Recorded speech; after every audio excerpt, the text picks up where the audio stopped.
You know that strange feeling, right? When it seems like the universe is trying to tell you something, sending you the same message over and over again?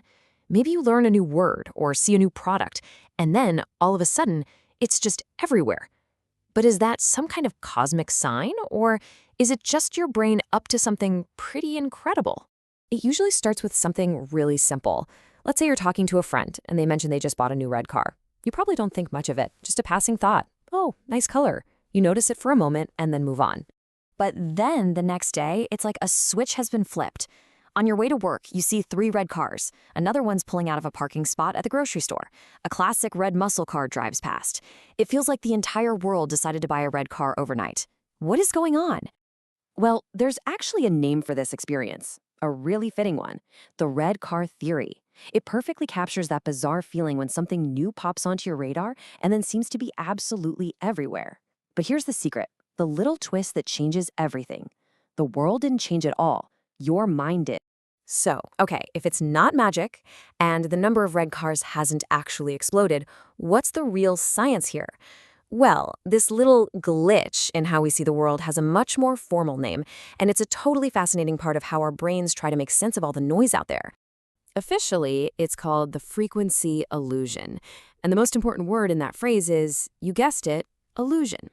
The thing is, there aren't more red cars. Your brain has just been given a new instruction. Hey, pay attention to red cars now. And it starts spotting them everywhere, creating this really powerful but totally false feeling that there are more of them.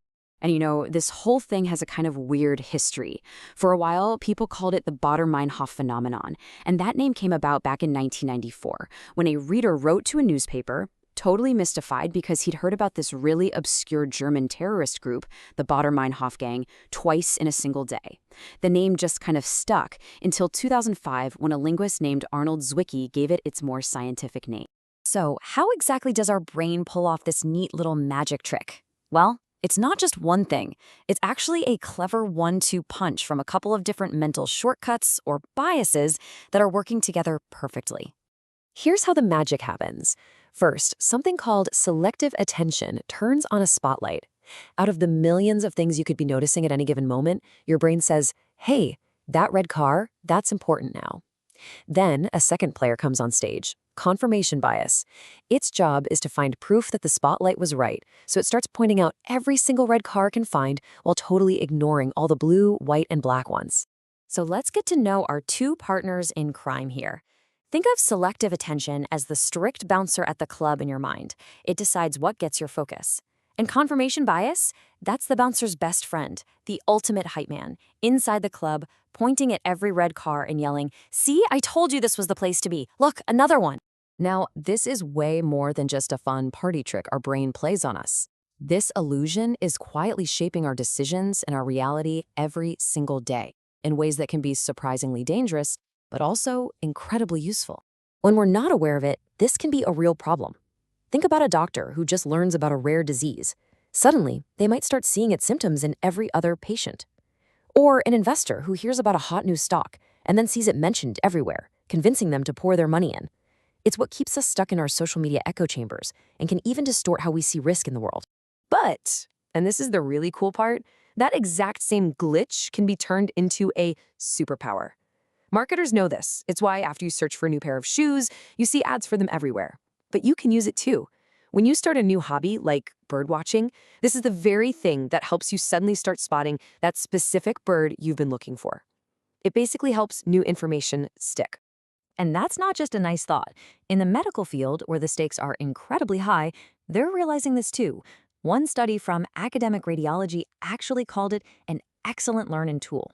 Because once a doctor is trained to see a very subtle sign of a disease on an X-ray, this illusion helps them spot it more and more consistently. And that can literally save lives. All right, so we've got this incredibly powerful, totally automatic tool built right into our brains. The big question is, what do we do about it?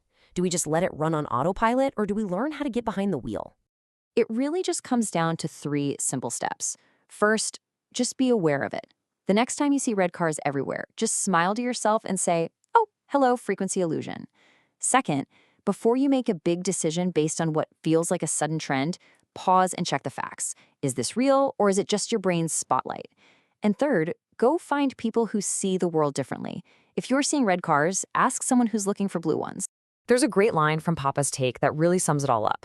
This whole thing isn't really good or bad. It's just how we're wired.